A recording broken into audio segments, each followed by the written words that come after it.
Bonjour à tous, c'est Jean-Luc Haut sur sa chaîne YouTube. Aujourd'hui, nous allons parler du drone Athlon. En effet, la Marine nationale souhaite, avec l'appui de l'Agence de l'innovation de défense, lancer un drone Athlon. La Marine nationale ne dispose pas encore de drone mâle moyenne altitude longue endurance, comme le MQ-9 Reaper ou le MQ-9B Sea Guardian pour effectuer des missions de surveillance maritime.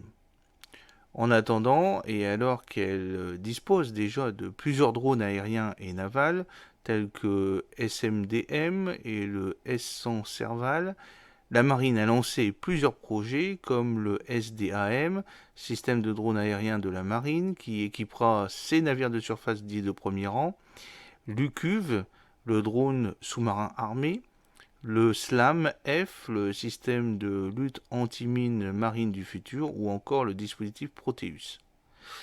Et elle a l'intention d'aller beaucoup plus loin, puisque, comme elle l'a fait savoir dans sa dernière mouture du plan stratégique Mercator, elle envisage d'autres drones. En effet, elle estime que l'innovation technologique est un facteur de supériorité opérationnelle, et donc, elle a pris plusieurs mesures pour l'encourager. Ainsi, depuis 2019, en lien avec la DGA Technique Navale et l'Université de Toulon, elle organise chaque année la journée e-naval qui permet aux industriels d'imaginer de nouvelles solutions pouvant intéresser le combat naval. Lors de la dernière édition de cet événement, plusieurs drones ont été présentés comme l'IM 1300 DM Solutions qui, pouvant évoluer en essaim, emportent plusieurs capteurs ou différents matériels.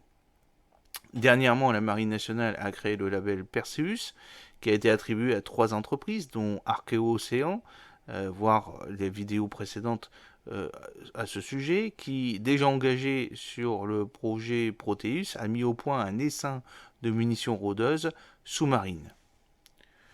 Quoi qu'il en soit, quand, dans son dernier plan stratégique, la Marine nationale a fait connaître son intention d'organiser un dronathlon à l'image du défi Kooma organisé par l'armée de terre dans le domaine de la robotique militaire terrestre.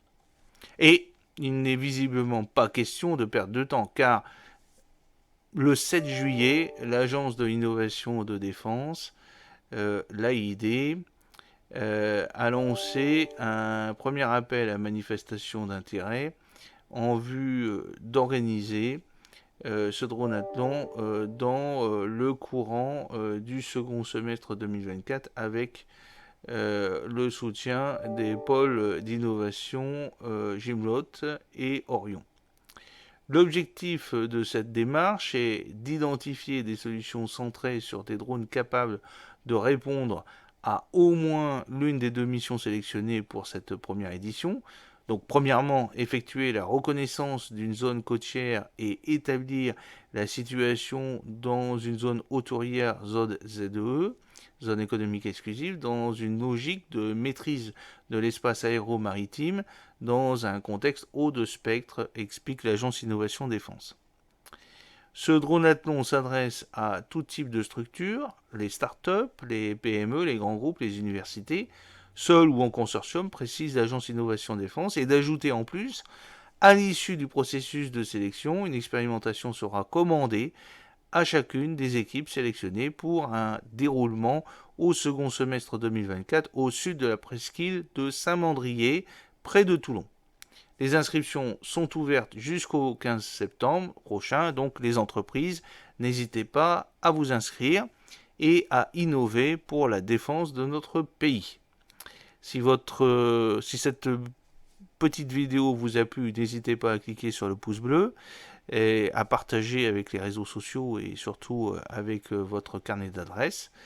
Vous pouvez laisser vos commentaires et vos questions à l'issue de cette vidéo.